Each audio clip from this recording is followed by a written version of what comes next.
Hey Psych2Goers, welcome back to our channel.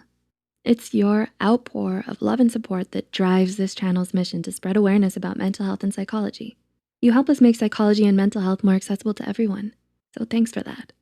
Now, let's begin the video. Do you sense your mental health is declining? Are you not feeling as cheery or motivated as you once were? Well, guess what? You've come to the right place.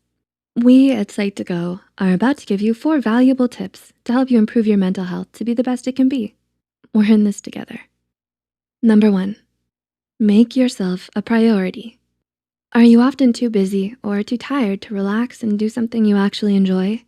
You may be studying or working too hard, or perhaps you don't stop and take notice of what your body needs. Have you had a calm moment to simply breathe and wind down? Did you eat too little today? Did you get enough water? You didn't, did you? You sneaky little Psych2Goer. You may not care about yourself enough to get a good 8 glasses a day, but we here at Psych2Go, we care about you. Neglecting self-care is detrimental to our mental health. Research has shown that what we eat affects not only our mood, but how we think as well. And if you don't eat enough, odds are you aren't gonna feel great. Exercise and enough sleep are also vital to our health. So if you're watching this late at night on your phone, hear these tips and then call it a night. Your mental health will thank you tomorrow, I promise. Number 2, create positive thoughts. Are you aware of your thoughts? You may say, of course I know what I'm thinking, but less often do we actually stop to consider what it is we're thinking, what we're saying to ourselves, and if it's something we'd say to others. Think about it. Are your thoughts more often positive or negative? According to a new 2020 study from psychologists at Queen's University, published in the journal Nature Communications, the average human has around 6,200 thoughts per day. In another study published in the National Science Foundation, it was found that of the thousands of thoughts each individual has per day, 80% were negative, and 95% were the exact same repetitive thoughts as the previous day. So we repeat a lot of negative thoughts. But this next study will really put things into perspective for you. In another study from Cornell University, scientists found that 85% of what we worry about never happens. Not only that, 79% of the subjects found that either they could handle the difficulty better than they thought, or that the difficulty taught them a lesson they felt was worth it. So this is my advice to you. Stop, breathe, and think about what you're thinking about. Is it positive? Is it healthy?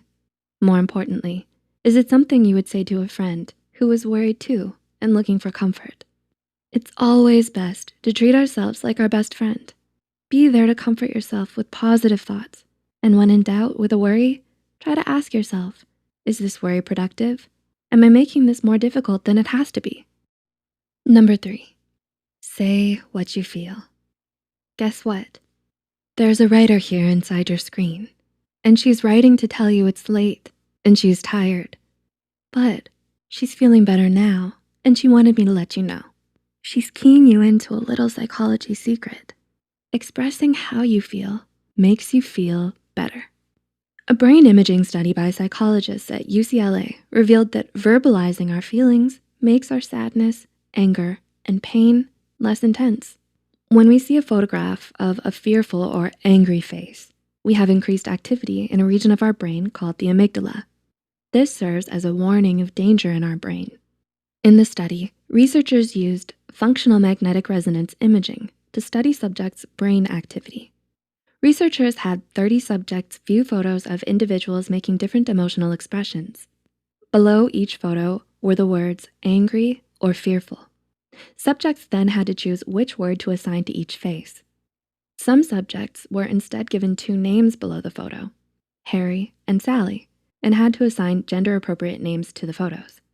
Researchers found a decreased response in the amygdala when the words angry and fearful were expressed by assigning them.